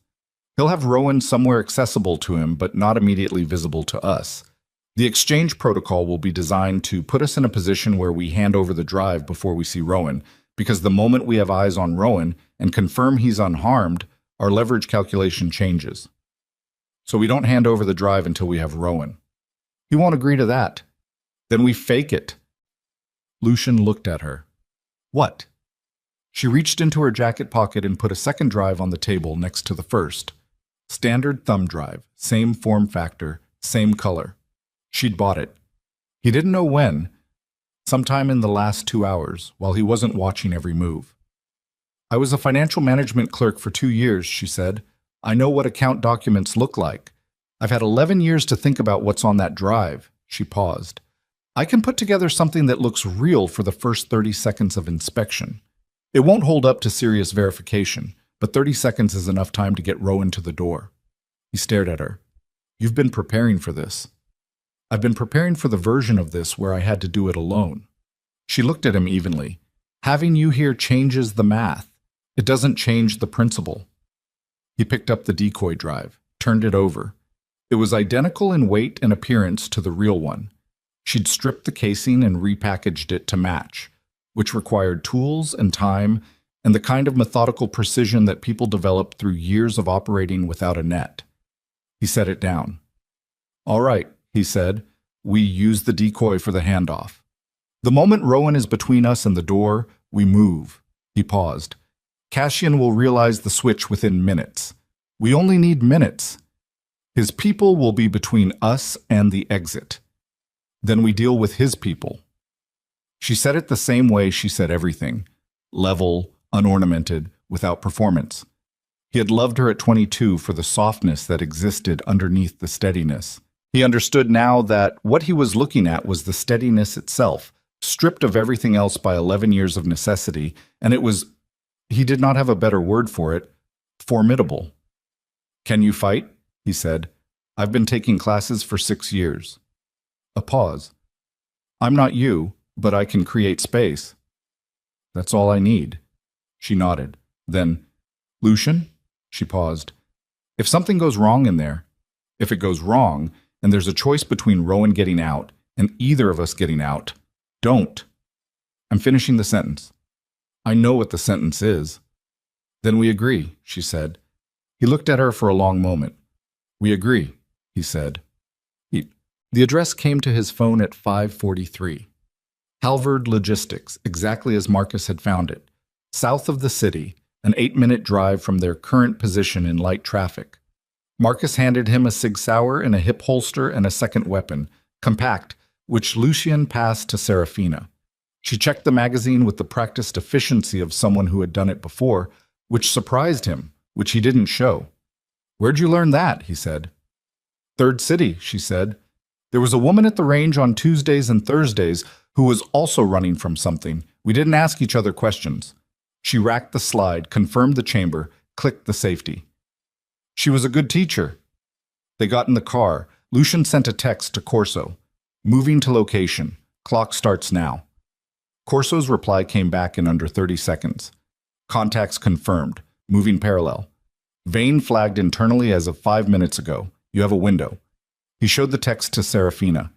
She read it, put her hand flat on her knee, looked out the window at the city going by. "Whatever happens in there," she said, not looking at him, "I need you to know I don't blame you for any of it." A pause. "I blamed you for a long time. It was easier than the alternative." He kept his eyes on the road. The alternative. Accepting that we were both victims of the same person, that there was no villain between us. She paused. Anger kept me moving. I needed it. Another pause. "I don't need it anymore." The freight center appeared ahead of them. A low, wide building with corrugated steel walls and a parking area that was mostly empty, lit by a handful of industrial lights that left more shadow than illumination. 2 vehicles were parked near the east entrance. A third was visible along the south loading dock. Lucian pulled into the lot slowly. No sudden movements. He wanted Cassian's people to see them coming, to register compliance, to read it as 2 people who had made the calculation and accepted the terms. He put the car in park. Checked the time. 5:59. "The decoy is in your left jacket pocket," he said. "I know." "The real one is in the case in the back seat. Marcus has the duplicate on file. If we don't come out—" "We're coming out," she said. He looked at her. She looked back. He got out of the car. The east entrance opened into a corridor that smelled of diesel and cold concrete, and the particular staleness of a building that had been mechanically maintained without being lived in. Fluorescent lights ran along the ceiling, half of them dead, the working ones casting a flat, institutional light that turned everything gray. 2 men met them at the corridor and entrance. Neither introduced themselves. One gestured forward, the other fell in behind. They were walked through the corridor into the main floor of the freight center, a vast, high-ceilinged space with old racking systems along the walls and a cleared center area that had been deliberately emptied. 4 more men visible. Positions in each corner of the space, which was textbook, and told him the person who arranged the layout had training but was not imaginative. Cassian was in the center. He stood with his hands clasped in front of him and his silver hair neat, and his posture carrying the patience of a man who has been waiting for something for a long time and has finally arrived at the moment of collection. He wore a dark jacket, no tie. He looked, as he always did, like the most reasonable person in the room. Beside him, sitting in a folding chair with his arms crossed and his jaw set in the particular expression of a child who has decided to be angry rather than afraid, was Rowan. Rowan's eyes found Lucian first, then Serafina. His face changed. Not melting, not crying, but something releasing, some load-bearing tension going out of his small frame. And he started to rise from the chair, and Cassian put one hand on his shoulder, and he stilled. "Stay seated for just a moment longer," Cassian said to Rowan, pleasantly. Rowan looked at the hand on his shoulder. Then he sat back. His jaw was still set.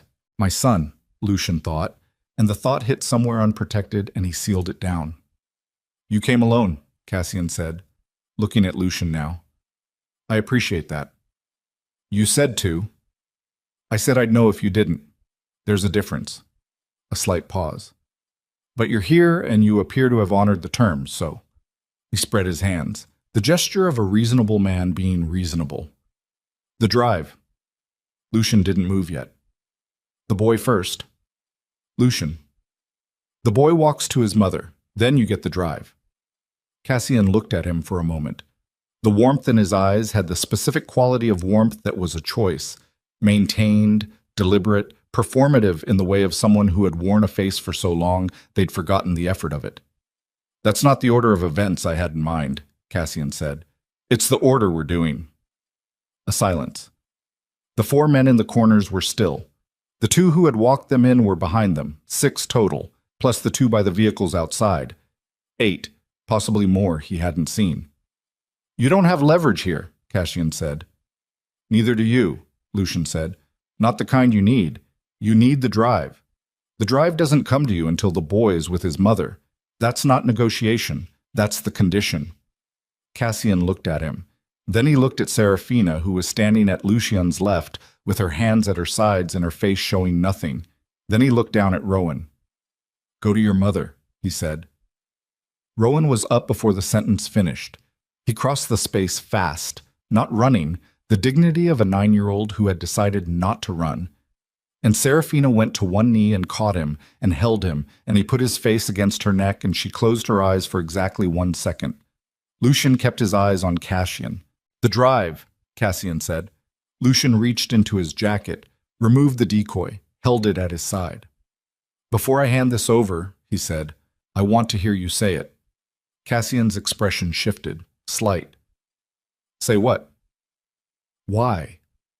A pause. Then something moved across Cassian's face that was more genuine than anything Lucian had seen from him in 10 years. Not remorse, nothing so clean. A kind of ancient, settled conviction. The face of a man who has made a choice a very long time ago and has never seen a compelling reason to revisit it. You were always going to be your father's son, Cassian said. Brilliant, charismatic, absolutely certain that love was something you could hold alongside power without one destroying the other. He paused. Your father believed the same thing. It made him weak at critical moments. Sentimental. It nearly destroyed everything we built before I stabilized it. He looked at Lucian steadily. I couldn't allow the same mistake twice. So you destroyed my family to make me stronger. I removed a vulnerability. She was not a vulnerability. The words came out very quiet. She was a person. Rowan is a person. You spent 11 years using them like pieces on a board. I spent 11 years building something that required absolute control to survive, Cassian said. And there was an edge in it now, the first real edge. Do you understand what I held together while you were growing into it? The number of decisions I made, the number of things I sacrificed. I was not going to hand a decade of work to a man who would crack it open the moment someone he loved needed him to choose. That's what you're afraid of, Lucian said. That I'd choose wrong. That you'd choose human, Cassian looked at him. The drive, Lucian. Lucian looked back at him. Then he held out the drive. Cassian took it. He turned it in his hand once, examining it, the reflex of a careful man. And in the half-second that he was looking down at the drive and not at Lucian, Serafina moved. She had Rowan up and moving toward the south loading dock in one motion. Not the east entrance they'd come in through, the south exit, the one that her eyes had been tracking since they walked in. Lucian moved simultaneously, cutting left, putting himself between Cassian and the south wall, giving her the lane. The 2 men who'd walked them in moved. One reached for Lucian. He broke the man's grip and took his elbow out of alignment with a single controlled motion, and the man went down, making a sound that was more surprise than pain, and Lucian kept moving. The second man got a hand on his jacket, and he turned into it and drove his forearm up and connected with the man's jaw, and the grip released. From the corner of his eye, he saw Serafina reach the loading dock door. He heard Cassian's voice, very controlled. Hold them. The 4 cornermen started moving. Lucian put his hand on the weapon at his hip and did not draw it yet, because drawing changed the nature of everything, and he was not ready to change it yet. He moved backward toward the south wall, keeping space between himself and the approaching men, keeping his eye on the exits. You look at it, he said to Cassian, who was still holding the decoy. Go ahead, look at what's on it. Cassian looked up from the drive. His face was very still. It's going to take you about 40 seconds to realize it's not what you wanted, Lucian said, and by then you'll have a different problem. My people will stop her at the door, Cassian said. 2 people were posted at the loading dock, Lucian said. There are now 0 people posted at the loading dock. Marcus has been managing the exterior since we pulled in. He paused. You said come alone.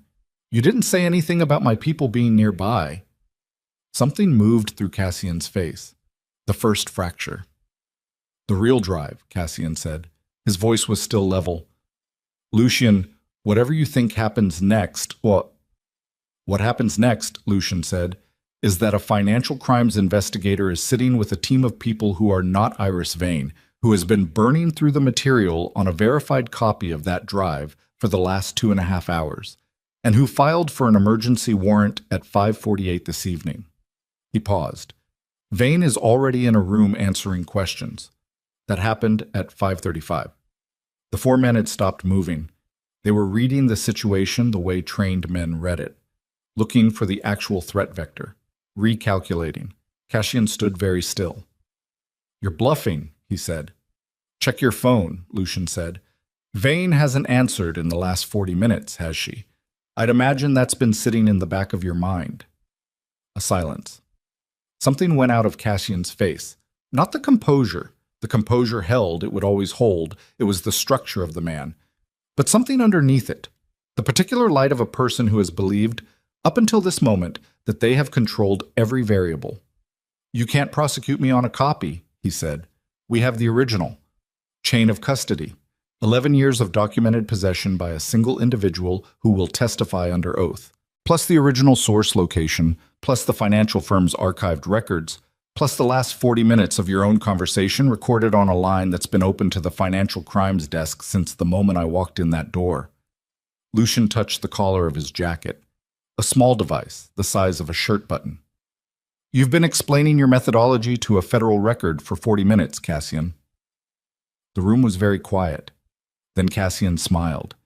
It was the most genuine expression Lucian had ever seen from him, and it was terrible, and not rage, not fear, but the smile of a man who has spent his entire life being the smartest person in the room and has just encountered the one moment where that wasn't true, and who is somehow obscenely impressed. "Your father," Cassian said, "could never have done this." "I know," Lucian said. Cassian reached into his jacket. Lucian drew. The room detonated. 2 of the 4 corner men moved for Lucian simultaneously. The other 2 went for the south wall exit where Serafina had gone. He put one shot into the concrete floor between the first 2. Not at them, not yet. And the sound of it in the enclosed space was enormous, a physical thing, and it stopped the movement for exactly 2 seconds. He heard the south door blow open from the outside. Marcus's voice, and 2 others. He heard shouting in the distance. The 2 men who'd gone for the south wall reversed. The first corner man reached him. The fight was not clean. It was never clean in an enclosed space with concrete underfoot and bad light, and a man who had 30 pounds on him and was not reluctant. Lucian took a hit to the ribs that took the air out of him. Not broken. He'd had broken before, and this wasn't it, but it was close. And he answered it with his elbow and his knee, and the controlled, accumulated violence of a man who had been in enough rooms like this to know that winning was not about power. It was about economy. The second man came in from the left. He dropped. Lucian turned. Cassian was at the east corridor entrance, moving fast for a 71-year-old. He had a phone to his ear, and his free hand was pressed flat to the wall, guiding himself through the door. Running. Lucian's ribs screamed at him. He ran anyway. The corridor was long and fluorescent, and his footsteps came back at him from both walls, and Cassian was 20 feet ahead and moving with the compressed, desperate efficiency of a man who had spent a lifetime being careful and was now burning the last of it on escape. He hit the exterior door at the end of the corridor with both hands and shoved through, and Lucian was 8 feet behind him and closing. Outside was cold. The parking lot. The industrial lights. The 2 vehicles he'd clocked on arrival. One of them was running. The driver's door was open. A man was already at the wheel. Cassian reached for the door handle. Lucian caught his arm. He yanked him back, and Cassian turned and swung with his free hand and caught Lucian across the jaw. The older man's knuckles were hard, and the impact was clean, and his vision whited for half a second. He didn't let go of the arm. He drove them both into the side of the vehicle and heard Cassian's breath go out on impact and felt him buckle at the middle and held him there against the cold metal with one forearm across his chest. Cassian looked at him, up close, without the studied warmth, without the performance of the man who had been his father's right hand and then his own. He looked like what he was, old, cornered, caught, and something in that was almost unbearable to see. Not pity, just the particular exhaustion of looking at a lie you believed for a very long time and seeing only the mechanism. "It's over," Lucian said. Cassian's jaw worked. He looked at Lucian's face. You'll dismantle everything, he said. Everything I built. Everything your father and I... Yes. It will take you years. You'll lose. I know what I'll lose. And you think it's worth it? Not a challenge, almost genuine curiosity. Lucian looked at him. Thought about a woman walking out of a burning building with a ring around her neck. Thought about a 9-year-old boy in the back seat of a car looking out the window with his father's eyes and no fear. Yes, he said. He heard Marcus behind him, heard sirens in the distance, real ones, getting closer. Cassian stopped fighting. His body went out of tension all at once, the way very old men sometimes do when they finally stop holding something up. And he stood against the side of the vehicle, looking at nothing in particular. And Lucian stepped back, and the night air came between them. The sirens got louder. Lucian's ribs ached. His jaw was going to be spectacular by morning. He became aware that his hands were shaking slightly, not from fear, the delayed release of adrenaline, the body's accounting, and he pressed them flat against his thighs and breathed. He turned away from Cassian. Serafina was standing at the corner of the building with Rowan in front of her, both hands on his shoulders, and the boy was looking at Lucian across the parking lot with that direct, unreadable, unafraid gaze, and behind them, the first set of headlights came sweeping in from the access road. Federal vehicles, 3 of them, the right people arriving at last. Lucian walked toward them. He walked toward his son. And in the cold air of the parking lot, with the sirens rising and the lights cutting across the concrete, and 11 years of wreckage settling around them like debris after a long overdue collapse, he put one hand on Rowan's head. Briefly, carefully, the touch of a man who is not yet sure he has the right, but who cannot help it. And Rowan did not pull away. And Serafina's eyes met his over the boy's head, and what lived in them was not forgiveness. Not yet. Maybe not for a long time, but it was something. It was the beginning of the willingness to find out what came after the wreckage.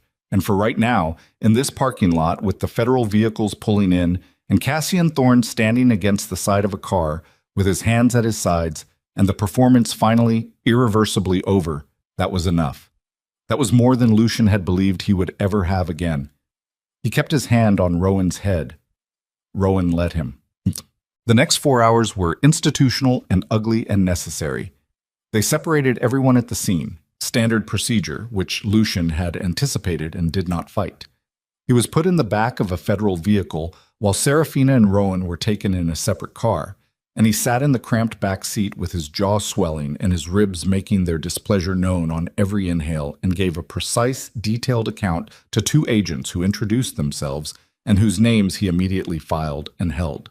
He told them everything in the order it happened. He did not editorialize. He did not speculate. He gave them facts and evidence locations and the name of the device on his collar and confirmed that the recording was continuous from the moment he entered the freight center. One of the agents, younger, careful writer, took notes with the focused attention of someone who understood they were documenting something that was going to take years to fully prosecute. The other one asked the questions and had the kind of face that showed nothing, which Lucian respected. When they asked about Iris Vane, he answered that too, completely. He understood that being completely cooperative about Vane was the most important strategic move available to him, because the agency's instinct in situations like this was to assume that anyone who had information about internal corruption was either complicit or leveraging it, and he needed to be neither. He needed to be a man who had found out, acted immediately, and handed over everything. That was what he was. It took 40 minutes to get through the initial interview. Then they left him sitting while they conferred outside the vehicle, and he used the time to breathe carefully through his ribs and look at the freight center building and think about nothing in particular, which was a skill he had developed in his 30s and which served him well now. Marcus appeared at the vehicle window at some point. He couldn't open the door from outside, but he put his hand flat on the glass briefly, a gesture that communicated nothing specific and everything general, and Lucian nodded once. They let him out at just past 10 o'clock. He found Serafina and Rowan in the back of a second vehicle 30 yards away. The door was open. Rowan was asleep against his mother's side with the abrupt, absolute unconsciousness of a child whose body had finally collected on a day's worth of stress. Serafina was awake, looking at nothing, with one hand resting on Rowan's hair. She looked up when Lucian appeared at the door. He didn't say anything. She didn't either. He leaned against the doorframe and looked at the boy sleeping. "He didn't cry," she said quietly. "The whole time. Not once." "He was angry," Lucian said. "Yes. He gets that from you." Something moved at the corner of her mouth. Not quite a smile. The shadow of one. "He was asking about you," she said, "before you found us. In the months before. He'd started asking about his father." She paused. "I didn't know what to tell him." "What did you tell him?" "That his father was someone I'd loved a long time ago. That it was complicated." Another pause. "That he had his father's eyes." Lucian looked at the sleeping boy, the dark hair, the jaw, the particular way his face went completely still in sleep, all the guardedness releasing, just a kid. "He's going to have questions," Lucian said. "Many. I'd like to be there to answer them, if you'll allow it." She was quiet for a moment. "That's not something we decide tonight." "No. Or this week." "I know." "It's going to be slow," she said. "Whatever this is, whatever it becomes, it has to be slow." "Yes." She looked at him directly. "I mean that, Lucian. I'm not running anymore. But I'm also not going to I can't just—" She stopped, reorganized. 9 years. "You understand what I'm saying." "I understand." She held his gaze for a moment, measuring whether the understanding was real or performed. He let her measure it.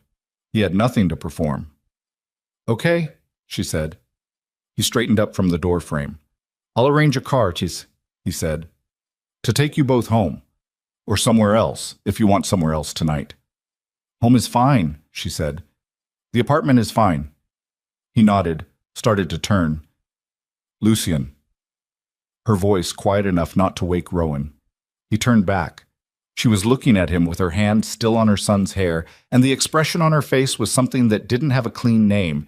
Not gratitude, not warmth, not the early form of whatever might eventually come, but some combination of all of those things filtered through 11 years of survival and loss, and the specific exhaustion of a woman who has been holding everything together alone for so long that the presence of someone else in the load-bearing position feels both like relief and like something she doesn't quite know how to trust yet. "Thank you," she said, "for coming into that building." He thought about the ring in his pocket. He did not take it out. "Get some sleep," he said. "What?" The federal case against Cassian Thorne moved with the speed that federal cases moved when the evidence was airtight and the political motivation to resolve quickly was high. Iris Vane's involvement accelerated it. An internal corruption investigation ran parallel to the Thorne prosecution, and both developed their own momentum, the way these things did when enough people understood that the window for positioning themselves on the right side was finite. Cassian was charged formally within 72 hours of the freight center. The charges covered 11 years of financial crimes, conspiracy, obstruction, and a range of ancillary offenses that the prosecutorial team described in the kind of measured, precise language that translated, in plain terms, to, this man had been running a criminal financial architecture for more than a decade and had used it to manipulate, threaten, and destroy multiple people's lives for the purpose of absolute control. He did not take a plea. Lucian had expected that. Cassian would make them prove every piece of it, would sit in a courtroom and perform dignity and reasonableness until the evidence made that impossible to sustain, and then he would accept the outcome with the same composed bearing he'd brought to every room he'd ever walked into. He was not a man who would break under the weight of consequence. He was a man who would carry it as though the weight itself was beneath his notice. Lucian found, after the first few days, that he thought about Cassian very rarely. This surprised him. He had expected rage, sustained, burning, the kind that wanted a target and kept finding one. What he got instead was something more like the feeling he had once, after a bad storm moved through and left the yard strewn with debris, and he'd stood at the window the morning after looking at the damage. Not rage at the storm, just the steady, unglamorous recognition of what needed to be cleaned up. He started cleaning. Popu. The Veil organization had 7 legitimate business entities and 4 that were not legitimate by any honest accounting. The 7 he kept. The 4 he dismantled with the help of the same financial crimes team that had built the Thorn case in a structured cooperation agreement that cost him significant money and a period of intense scrutiny and gave him, on the other side, a clean operating position and a legal status that he had not had since he'd inherited the enterprise at 30. It was not dramatic. Dismantling something rarely was. It was meetings and documents and attorneys and the particular grinding repetition of institutional process, and he sat through all of it with the same patience he had once applied to acquiring things, because the direction had changed, but the discipline required was the same. Marcus stayed. Lucian had the conversation he'd been avoiding about the months of withheld suspicion regarding Diva and Garrett Knoll, and Marcus sat through it without defense and gave his reasoning, which was careful and wrong. And Lucian told him it was wrong, and why. And Marcus listened, and they moved forward. That was how it worked with someone who had been genuinely loyal for 15 years and had made a single significant error in judgment. You said the truth, and you moved forward, and you watched. Garrett Knoll was terminated, and his cooperation with the federal investigation was handled through separate channels. He had not been the person who walked Rowan to the car. That had been one of Cassian's external operatives, identified later through camera analysis. But he had facilitated the school system access, and that was enough. He knew what he'd done. He didn't pretend otherwise. Diva was a more complicated accounting. She had given Cassian schedules and rotations. She had also, when it came to the specific moment of Serafina and Rowan's physical safety, made choices that were narrower than they could have been. The school location had been available to her, and she hadn't given it. Lucian held that, examined it, and didn't know what to do with it for several weeks. Eventually, he accepted that some situations didn't resolve into clean verdicts and put it in the category of things that were finished. He never saw her again. He didn't go looking. Rowan asked about him on the 3rd day. Serafina told Lucian this on the phone, matter-of-factly, the way she relayed information now. Direct, no wrapping. She'd started calling in the evenings. Not every evening, but enough that the pattern existed. "What did he ask?" Lucian said. "He asked if you were going to come back." A pause. "I told him I didn't know, that it was something we were figuring out." "What did he say to that?" "He said okay and went back to his homework." Another pause. "He said something else. He said that you looked at him like you meant it." Lucian was quiet for a moment. "Did he say what he meant by that?" "I asked. He said he didn't know exactly, just that you looked at him like it mattered." Her voice was careful, carrying the thing it was carrying without spilling it. "He's not wrong." "No," Lucian said. "I think you should come to dinner," she said. "Not for me. For him. He needs to see that you're a real person and not a mythology. 9-year-old boys are better with concrete things than abstract ones." "When?" "Saturday." "All right." A pause. "It'll be awkward," she said. "Yes. He'll ask you questions that you're not prepared for." "Probably." "He asked me last week why I kept the ring around my neck for 10 years when I thought you were someone I was scared of." She stopped. Lucian waited. "I didn't have a clean answer," she said. He thought about what he'd said to her then, or what he hadn't said, and the 11 years the ring had spent in his jacket pocket, and decided that some things were not for phone calls. "Saturday," he said. "Saturday," she said. God. Dinner was, as predicted, awkward. Rowan sat across from Lucian at a kitchen table that was the same small table from the apartment, which Serafina had moved into a slightly larger place 2 weeks after the freight center. Not a dramatic change, just more room, more light, a second bedroom with a window that faced east. She had repotted the surviving plants from the flower shop, and they stood along the window sills with the slightly bedraggled resilience of things that had been through a rough period and were not done yet. Rowan asked Lucian 4 questions during dinner. The first was about what he did for work, which Lucian answered honestly in terms a 9-year-old could use. That he managed businesses, that some of those businesses had been doing things they shouldn't have been doing, and that he'd spent the last several weeks fixing that.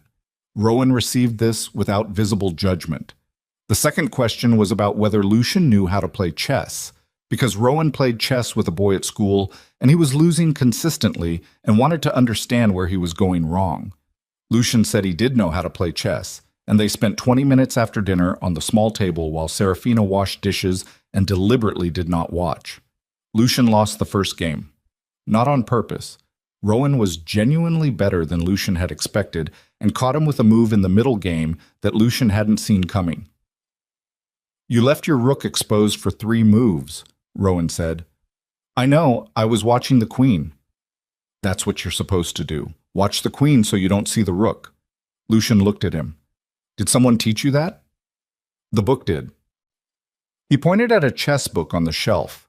Worn, clearly read more than once. The spine cracked in 2 places. "It's called misdirection. You make someone look at the wrong thing." Lucian picked up the book, looked at the cover, set it back down. "You're good," he said. Rowan looked at him with that direct assessment. "You're not bad," he said. "You just got distracted." "Yes," Lucian said. "I did." Rowan considered this. Then he began resetting the pieces.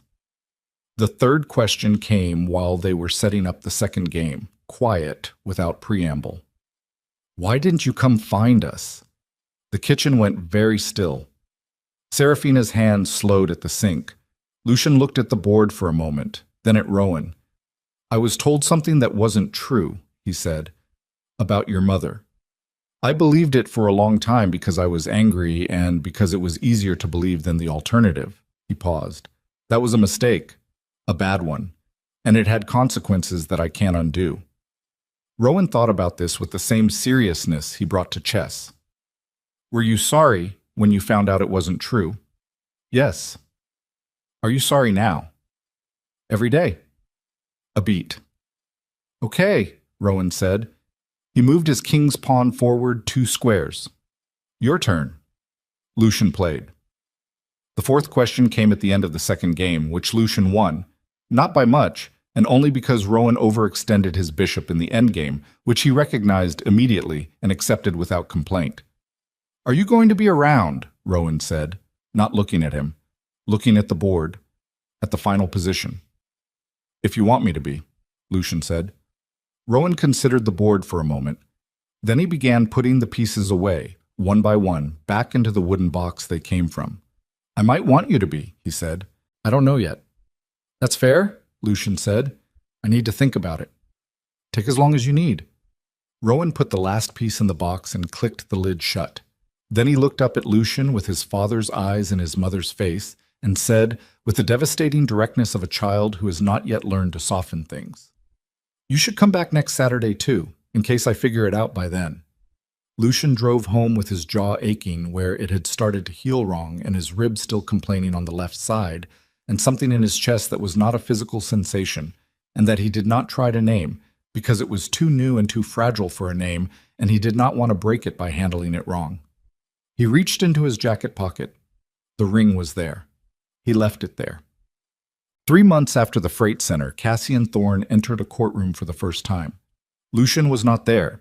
He had given his testimony and deposition, thorough and documented, and the prosecutor had told him his presence at the trial was not necessary for the case and that his absence was probably advisable for reasons of optics, given the nature of the Veil organization's own restructuring process. He understood. He agreed. He found out about the first day of trial from a news alert on his phone, which he read once and then set aside. Marcus told him, 2 weeks later, that Cassian had developed a habit of sitting in his holding cell with a book. The source was reliable, a corrections officer who owed Marcus a favor from years prior. The book was apparently a collection of modern history, which Lucian found entirely in character. The man had always preferred a long view.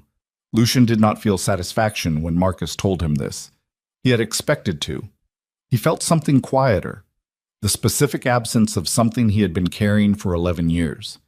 Not peace exactly. The weight of the problem, gone. He had been holding a grievance for so long that its removal felt, at first, like something missing, like reaching for a familiar ache and finding the space where it used to live. He let the space be au propos. Serafina reopened the shop 4 months later, in a space 3 streets over from Garrow. The original location had been condemned after the structural assessment post-explosion, which had produced a small insurance dispute that was resolved in her favor without drama. She found the new space in February. Longer storefront, better light from the north-facing windows, a back room large enough to actually work in rather than the cramped staging area she'd been managing at Meridian. She named it the same thing. Meridian. She said when Lucian asked that she'd been through enough changes and she was keeping the name. He had helped her move the equipment and the inventory on the first Saturday in March, along with Rowan, who turned out to have strong opinions about where the refrigeration unit should be positioned and who expressed these opinions with complete confidence and no apparent awareness that they were unsolicited. Serafina listened to him with the expression of a woman who has spent 9 years being amused by the same person and has developed a comprehensive appreciation for the specific texture of that amusement. At one point, Rowan directed Lucian to shift a shelving unit 18 inches to the left. Lucian shifted it. Rowan looked at it, told him to shift it back 12 inches. Lucian shifted it back. Rowan approved. "You're good at following directions," Rowan said. "I'm choosing to be," Lucian said. "That's what my mom says about patience." He considered the shelving unit. "She says patience is a decision, not a feeling." "She's right." "I know." He moved on to the refrigeration units with the focused authority of someone whose jurisdiction was clear to him. Lucian looked at Serafina. She was watching Rowan with her arms crossed and her shoulder against the doorframe, and that expression, the one that wasn't quite a smile, the shadow of one. And she must have felt Lucian looking because she turned her head and met his gaze. And for a moment the morning light came through the north windows and fell across both of them, and the space between them was warm and ordinary and full of the particular accumulated weight of everything it had taken to arrive at an ordinary moment. "He's going to reorganize the entire shop," she said. "Let him," Lucian said. "He has good instincts." Something moved through her face. She looked at Rowan, then back at Lucian. "He does," she said. They stood side by side in the doorway of the new shop and watched Rowan deliberate over refrigeration unit placement with the seriousness it clearly deserved, and they did not touch, and the space between them was not empty. It was full of time, of everything that time had cost, of the slow, unspectacular work of building something back from a foundation that had been poured wrong and had to be poured again. It was not romantic in any clean sense. It was 2 people in their 30s in a flower shop in the morning with a 9-year-old boy and stiff muscles and incomplete trust, and the knowledge that the next year would be harder in some ways than the last year, because the emergency had ended and now they were only themselves, without the clarifying pressure of crisis to tell them what mattered. They knew what mattered. They just had to figure out how to live inside it.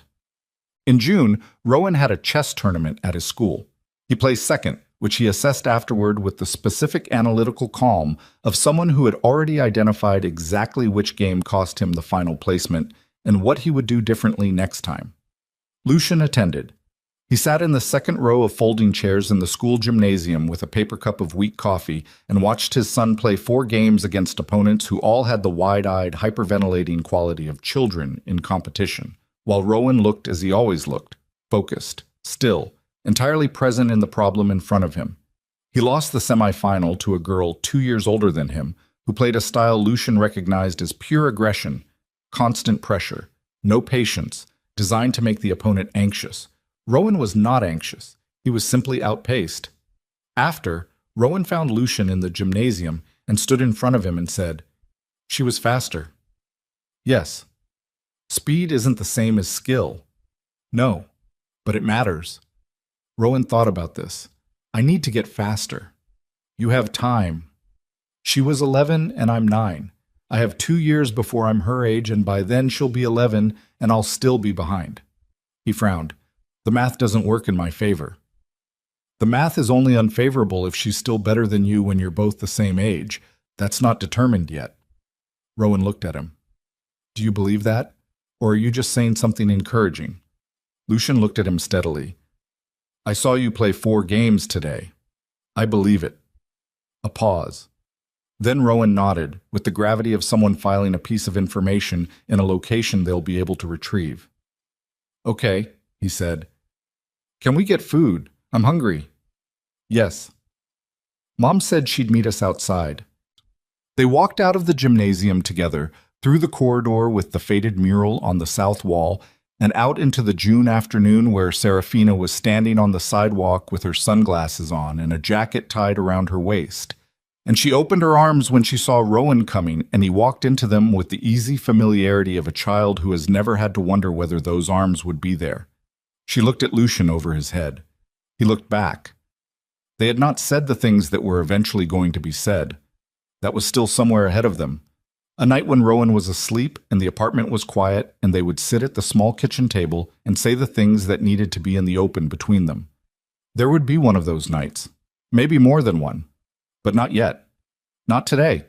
Today was June, and a chess tournament, and a 9-year-old's hunger and the ordinary continuity of a life that had been interrupted and was not the same as it had been, but was, stubbornly and imperfectly, continuing. They walked to the restaurant. Rowan walked between them, narrating the semifinal game move by move for their benefit, identifying each decision point with the precision of a child who will spend the rest of his life inside his own head and has only recently understood that other people might want to be in there too. Lucien listened to every word. The ring came out of his pocket on a Tuesday in late autumn. It was not a planned moment. He had not rehearsed it or selected the circumstances. He had thought, at various points over the previous months, about when it might be right, and had always concluded that he would know when the time was actually present, rather than when he was imagining it.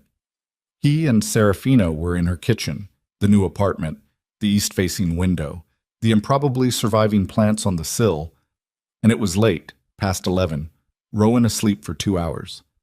They'd had dinner earlier, and she'd poured tea after, and they'd talked about nothing in particular, the kind of conversation that was not nothing at all, but the accumulated daily tissue of two people who were slowly, carefully, learning how to be ordinary to each other. She was telling him about a supplier problem, a flower broker she'd been using for 3 years who had begun delivering inconsistent product and hadn't been responsive to her feedback, and she needed to decide whether to find a replacement or give him one more conversation. She was working through it the way she worked through problems, methodically, out loud, not looking for his input so much as thinking in his presence. He was watching her hands. She talked with her hands in small ways.